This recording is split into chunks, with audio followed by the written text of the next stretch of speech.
Aybəniz getdi.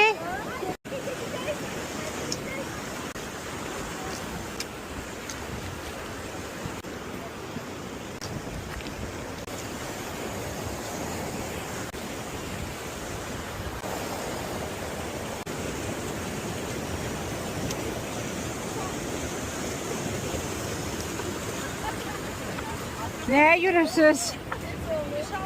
Ha?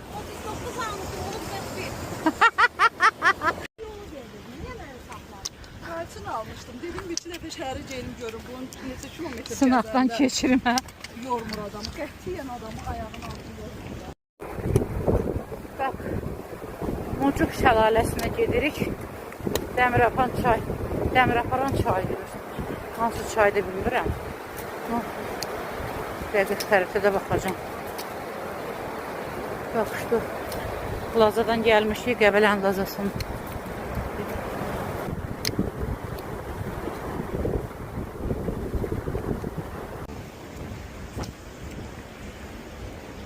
Çəkirəm, get.